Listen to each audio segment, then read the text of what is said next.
आप सभी को फन एंड रिलीजियस चैनल की तरफ से प्यार भरा नमस्कार। आइए सुनते हैं आज का प्रसंग।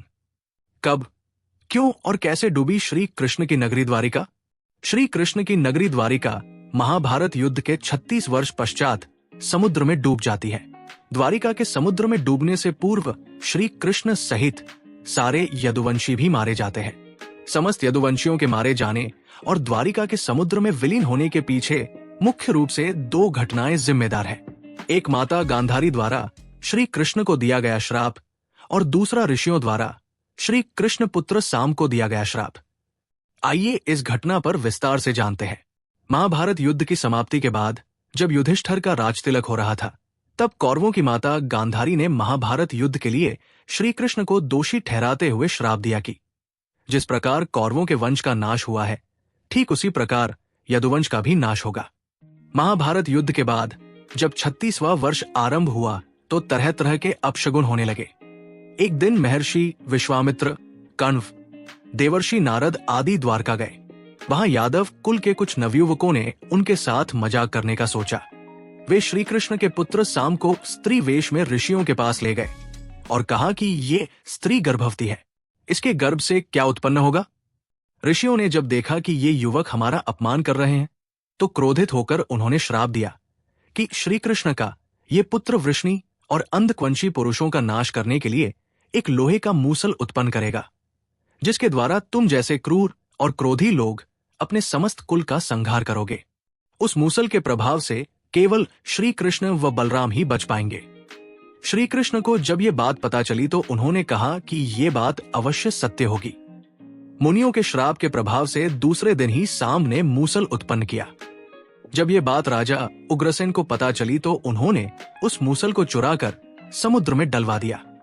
इसके बाद राजा उग्रसेन व श्री कृष्ण ने नगर में घोषणा करवा दी कि आज से कोई भी वृष्णि व अंधकवंशी अपने घर में मदिरा तैयार नहीं करेगा। जो भी व्यक्ति छिपकर मदिरा तैयार करेगा उसे मृत्युदंड दिया जाएगा। घोषणा सुनकर द्वारका वासियों ने मदिरा नहीं बनाने का निश्चय किया। इसके बाद द्वारका में भयंकर अपशकुन होने लगे। प्रतिदिन आंधी चलने लगी। चूहे इतने बढ़ गए कि मार्गों पर मनुष्यों से ज्यादा दिखाई देने लगे। वे रात में सोए हुए मनुष्यों के बाल और नाखून कुतरकर खा जाया करते थे। सारस उल्लुओं की और बकरे गीदड़ों की आवाज निकालने लगे। गायों के पेट से गधे, कुत्तियों से बिलाव और नेवलियों के गर्भ से चूहे पैदा होने लगे। उस समय यदुवंशियों को पाप करते शर्म नहीं आती थी। जब श्री कृष्ण ने नगर में होते इन अपशगुनों को देखा तो उन्होंने सोचा कि कौरवों की माता गांधारी का श्राप सत्य होने का समय आ गया है। इन अपशगुनों को देखकर तथा पक्ष के 13वें दिन अमावस्या का संयोग जानकर श्री कृष्ण काल की अवस्था पर विचार करने लगे। उन्होंने देखा कि इस समय वैसा ही योग बन रहा है जैसा महाभारत के युद्ध के समय बना था। गांधारी के श्राप को सत्य करने के उद्देश्य से श्री कृष्ण ने यदुवंशियों को तीर्थयात्रा करने की आज्ञा दी। श्री कृष्ण की आज्ञा से सभी राजवंशी समुद्र के तट पर प्रभास तीर्थ आकर निवास करने लगे। प्रभास तीर्थ में रहते हुए एक दिन जब अंधक व वृष्णि वंशी आपस में बात कर रहे थे, तभी सात्यकी ने आवेश में आकर कृतवर्मा का उपहास और अनादर कर दिया। कृतवर्मा ने भी कुछ ऐसे शब्द कहे कि सात्यकी को क्रोध आ गया और उसने कृतवर्मा का वध कर दिया। ये देख अंधक वंशियों ने सात्यकी को घेर लिया और हमला कर दिया। सात्यकी को अकेला देख श्री कृष्ण के पुत्र प्रद्युम्न उसे बचाने दौड़े। सात्यकी और प्रद्युम्न अकेले ही अंधक वंशियों से भिड़ गए, परंतु संख्या में अधिक होने के कारण वे अंधक वंशियों को पराजित नहीं कर पाए और अंत में उनके हाथों मारे गए। अपने पुत्र और सात्यकी की मृत्यु से क्रोधित होकर श्री कृष्ण ने एक मुट्ठी एरका घास उखाड़ ली। हाथ में आते ही वो घास वज्र के समान भयंकर लोहे का मूसल बन गई। उस मूसल से श्री कृष्ण सभी का वध करने लगे। जो कोई भी वो घास उखाड़ता वो भयंकर मूसल में बदल जाती। ऐसा ऋषियों के श्राप के कारण हुआ था। उन मूसलों के एक ही प्रहार से प्राण निकल जाते थे। उस समय काल के प्रभाव से अंधक, भोज, शिनी और वृष्णि वंश के वीर मूसलों से एक दूसरे का वध करने लगे। यदुवंशी भी आपस में लड़ते हुए मरने लगे। श्री कृष्ण के देखते ही देखते सांब, चारुदेशन, अनिरुद्ध और गद की मृत्यु हो गई। फिर तो श्री कृष्ण और भी क्रोधित हो गए और उन्होंने शेष बचे सभी वीरों का संहार कर डाला। अंत में केवल दारुक, श्री कृष्ण के सारथी, ही शेष बचे थे। श्री कृष्ण ने दारुक से कहा कि तुम तुरंत हस्तिनापुर जाओ और अर्जुन को पूरी घटना बताकर द्वारका ले आओ। दारुक ने ऐसा ही किया। इसके बाद श्री कृष्ण बलराम को उसी स्थान पर रहने का कहकर द्वारका लौट आए। द्वारका आकर श्री कृष्ण ने पूरी घटना अपने पिता वसुदेव जी को बता दी। यदुवंशियों के संहार की बात जानकर उन्हें भी बहुत दुख हुआ। श्री कृष्ण ने वसुदेव जी से कहा कि आप अर्जुन के आने तक स्त्रियों की रक्षा करें। इस समय बलराम जी वन में मेरी प्रतीक्षा कर रहे हैं, मैं उनसे मिलने जा रहा हूं। जब श्री कृष्ण ने नगर में स्त्रियों का विलाप सुना तो उन्हें सांत्वना देते हुए कहा कि शीघ्र ही अर्जुन द्वारका आने वाले हैं, वे ही तुम्हारी रक्षा करेंगे। ये कहकर श्री कृष्ण बलराम से मिलने चल पड़े। वन में जाकर श्री कृष्ण ने देखा कि बलराम जी समाधि में लीन है।